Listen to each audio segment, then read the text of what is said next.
Hello, this is Jennifer Parrish, Superintendent of Poquoson City Schools. I'd like to share a budget update with you. Please know that all the information in this update is based on the budget that the Governor issued in December of 2018. We are now awaiting information from the General Assembly in terms of what they will propose as a budget for next year. I just want to remind everybody of our budget process. From January through March, we discuss budget preparation at our school board meetings. On January 4th, we issued letters of intent. Those allow us to find out who intends to come back to work with us next year. On January 29th, we will hold a budget public forum. This provides an opportunity for our community members to provide input and information in terms of what they're interested in seeing in the budget for next year. On March 19th, at the school board work session, I will present my proposed budget, and then by March 29th, the school board will have approved a budget that we can forward to City Council. For those of you that may not have been at Poquoson long, I'd like to just remind you of what has occurred with our budget since fiscal year 10, which was the beginning of the recession. From fiscal year 10 to fiscal year 19, we've made approximately $5 million worth of programmatic and personnel reductions. We had to do this because we had to offset the loss of state revenue, as well as pay the increase in VRS rates and other cost increases that we've experienced over the years. Throughout this time period, the City of Poquoson has provided the school division with approximately $1.59 million more to support our budget. This helped us so that we did not have to make additional personnel cuts, and also during specific years helped us to provide small raises to our employees. From fiscal year 10 through fiscal year 13, we eliminated 54.5 positions. Keep in mind that currently we have 282 positions in our budget. That does not include substitute teachers. As part of those position cuts, we actually cut 11 teaching positions beyond the enrollment loss that we experienced. So in other words, during that time period, we should have had 11 more teaching positions. From fiscal year 14 through fiscal year 19, we did add 2 positions back into the budget, but as you can see, we still have not been able to put back the teaching positions that we should have based on our enrollment. We also, in fiscal year 12 and fiscal year 13, eliminated instructional programs as a result of the loss of revenue that we received. I'd like to share some information now about state funding for K-12 education in the Commonwealth of Virginia. I'm going to highlight 3 areas here that you see in yellow. What you see in the entire chart are policy changes that were made by the state that impacted funding for K-12 education. At the very bottom line, you see total major policy changes since 2008. As a result of those policy changes, the state of Virginia was able to reduce funding to K-12 schools by over $1.7 billion. Let's take a look at the chart now. The first line that's highlighted in yellow says cap funding for support positions. That saved the state $754 million and was done in the General Assembly session in 2009. What this meant was that the state at that point said it would determine exactly how many support positions it would support in terms of funding to K-12. Previously, the state had used the numbers that K-12 education had, or in other words, that school divisions or schools had, numbers of support positions, and then based on the average would provide funding across the state for those positions. Instead, in 2009, they elected to just determine a specific number of support positions they would pay for. The number that they chose were well below the numbers of support positions that school divisions and schools across the Commonwealth have, to include Poquoson. What's important to note is even though we've moved out of the recession, this has not changed, so that cap for funding of support positions still exists. It's also important to note that support positions include a plethora of positions. This includes positions such as maintenance to keep our buildings in good working order, counselors to support our students, paraeducators to support our students and teachers in the classroom. So they are positions that are important and really do enable us to provide the best education possible to our students. The next one I want to highlight is the elimination of school construction grants and lottery support. That came at a savings of $122 million. This is important because as we move forward with the middle school renovation project, it's important that everybody knows that we receive no funding from the state to support that, so it completely falls on our locality to fund that project. The last one I want to highlight is down below, extend school bus replacement cycle from 12 to 15 years. That saved just $19 million, but realize $19 million is still a lot of money. And what it does mean is we only receive any assistance for bus replacement or any funds to assist with that after the buses have been on the road for 15 years. It's important to know that many of these buses are very high mileage buses. Let's look at another graph.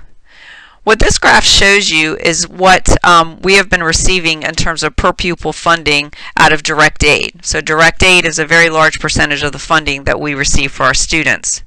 You see in the orange on the screen what school divisions are actually receiving at this time and what we have received throughout the years. So as you can see, back in 2005, we saw an increase in per pupil funding that sustained itself through 2007. And then in 2008, there was a dip. In 2009, you saw an increase. But since 2009, you see a much bigger decrease in the funding that we receive per student. And we still, if you look at 2020, have not reached the level that we were earlier in the 2000s.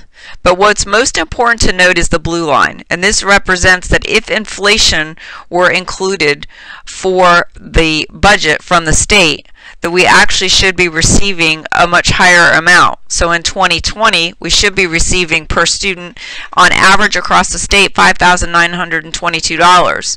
In fact, on average across the state, we're receiving $4,318. Again, at the beginning of the graph back in 2005, the inflation, what was being covered for inflation and what we were actually receiving per pupil were the same. So this has been done, but what you can see is over the years, incrementally, with inflation not being taken into consideration, the gap between what we should be getting and what we are getting has grown quite a bit. Next, I'd like to show you a graph that shows revenue sources for school divisions from different entities. What you see here in blue is that the blue lines represent the percentage of funding that on average school divisions across the state are receiving from their localities. The yellow shows on average what school divisions are receiving from the state, and the red indicates on average what school divisions are receiving, or schools, from the federal government. So what you see here is that there's been a shift from 2009 to 2017 in terms of the percentages. You can see that the local percentage has picked up from 48.6% to 51.3%, while the state percentage has shifted downwards from 44.9 to 41.5. I know it's not a big percentage, but it still does show that more and more the cost of education are falling on the localities.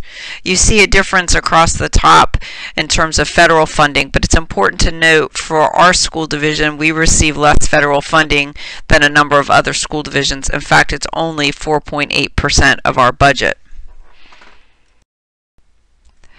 Next, I'd like to show you some information that's been provided from JLARC over the years. So this is the organization that does research for the General Assembly. You can see rankings of Virginia from the 2012 JLARC study and then for the most recent one in 2018. So Virginia right now is ranked 12th in the nation in terms of its per capita personal income. It's ranked 33rd in terms of its per capita state taxes. It's ranked 16th in terms of its per capita local taxes. And for state per pupils funding, it's ranked 40th. So in other words, out of all the states in our nation, we rank 40th in how much funding the state provides for students in our schools. Now the per pupil local funding, we're actually ranked higher or lower depending on how you want to look at it, but we're ranked 24th in terms of local funding. So again, that does show that localities compared to localities across the country are spending more money on students, and if you look at the state per pupil funding, our state is spending less compared to the vast majority of states in terms of per pupil funding. And finally, I know you hear a lot of this in the media right now, or hear this information in the media, but the average salary of public school teachers in Virginia ranks 29th in the nation.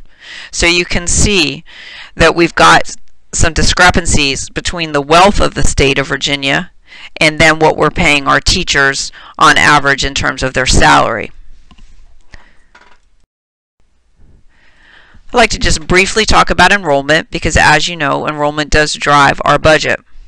What you see here under the first item is the average daily membership. We are funded on our average daily membership, or in other words, our student attendance. We are not actually funded on the number of students enrolled in our school, but rather how often they attend, and they create an average to measure that. So what you see in the 2016-2017 year, that we budgeted for an average daily membership of 2,014 students, in 17-18, 2,031, and in 18-19, 2,126. So as we have seen in the last couple of years, we have finally seen some increase in our enrollment, so our average ADM itself has increased. When we go to create the budget, we will base that budget when we get information from the Weldon Cooper Center that does demographics for the state of Virginia, and they'll provide us a projection for enrollment, and we also will finalize it after we do our registration for kindergarten in February, because that is such important information for us as we try to determine how many students will start with us in kindergarten when we open school next year in September. Next, I'd like to talk about our projected cost increase for fiscal year 20. The first one is a very high cost, and that's for health insurance. Based on the information we have now, we're being told to estimate our health insurance increase to be 14%, which would cost us over $301,000. We hope that this increase will come down when we go to develop the actual budget, but at this point we're budgeting for this amount. Next, you may have heard that the governor issued as part of his budget a 5% raise for teachers. That 5% raise for teachers is actually meant to be over the 2-year period, or the biennium. Last year we did provide on average a 3.5% raise to our teachers. So in order to provide them the 5% raise that he is offering in his budget, we need to make sure that we provide them on average approximately a 1.49% raise, or approximately 1.5%. To do this, we would need to ensure every teacher moves up a step and everyone gets a 0.5 increase. This would come at a cost of $153,043. In a later slide, I'm going to explain to you the true cost of raises for teachers as well as for all of our employees. Also, last year we began our first year of having students from Poquoson High School attend the Aviation Academy that is situated over by the Newport News Airport. So we would now like to have another grade of students join that program. Our current freshmen who are at the Aviation Academy will become sophomores there, and we hope to have students who become freshmen with us next year also attending the academy. So in order to cover the cost of that participation and the transportation that comes with it, that will come at a cost of $13,000. As is the case every year, we increase costs, or we have increased costs for contracts and utilities. We're estimating those to be just over $76,000. This means our projected cost increase for fiscal year 20 is $543,558, or just over $500,000. So let's talk about the additional funding that we'll be receiving from the state. First, we are seeing an increase in the SOQ funding, or the Standards of Quality funding. The standards of quality drive the minimal requirements that we must fulfill for the state, and it's how they base much of their funding. So that we get some additional funding to the tune of over $77,000. We see an increase in incentive and categorical funding of just over $397,000. This funding includes that teacher pay raise over the 2-year period. Again, on the next slide, I'm going to share some more specific information about this. Finally, we're seeing an increase in lottery-funded programs of $39,123. So our net projected state funding increase is $513,452, or just over $500,000. Let's talk just briefly about compensation. As I mentioned, the governor's proposed a 5% teacher pay increase during the biennium. And what his budget actually contains is pay increase for all SOQ funded positions. So this goes beyond teachers. It does include some of the other positions. But it's very important to note that when we're receiving funding for SOQ funded positions, we're actually not receiving funding for all of the positions that exist in our budget. In fact, state SOQ funding covers only 67% of Poquoson City Public Schools employee positions and only 62.5% of the salaries covered of those salaries that are included in the 67%. So again, SOQ funding covers only 67% of our employees and only 62.5% of those employees' salaries. So what you see is much of that raise falls to the locality to be covered. So a 5% increase for teachers over the biennium totals over $493,000. If we give a 5% increase for all employees over the biennium, that costs us over $761,000. What we receive for the state for the biennium for the 5% raise for all SOQ funded positions is only $390,000. And what you see then is that we don't receive enough money from the state to even cover the 5% raise for teachers alone over the biennium period, let alone covering it for all of our employees. So again, these raises come at a high cost to us and to our locality because we bear the burden of covering so much of it. As we work through the coming weeks on the budget and get more information from Richmond and determine what the General Assembly is able to do, we'll be able to fine-tune and determine what we can provide our employees in terms of a raise. It is important to note that sometimes school divisions are unable to accept the SOQ funding for raises because they can't afford to do the match or provide the additional funding to cover the cost of what it would be to provide that raise to all employees. So what is our budget impact? If you look at our total projected cost increase and then you look at the net and projected state funding increases, you see we have a budget shortfall of $30,000. Keep in mind we have other considerations for the budget. So as I mentioned earlier, in those cost increases, we covered the cost to make sure teachers get approximately a 1.5% raise. But that does not include a raise for anybody else in the school division. So if we were going to give a 1% base pay increase for all of our employees, which then would mean our teachers would get a slightly higher raise, it'll cost us another $161,000. Also, as many of you may know, as a result of the work of the safety committee that occurred last spring, the school division will be able to put 2 new vestibules in our schools. So at the primary school and the high school, as you enter the main door, you'll actually walk through one of these vestibules before you're able to fully enter the building. We have this situation currently at our elementary and middle school. You walk in the front doors, you speak with somebody, you show your ID before you're allowed to walk into the building. We have the funding, the one-time funding needed to create the vestibules, but we will have to staff those vestibules.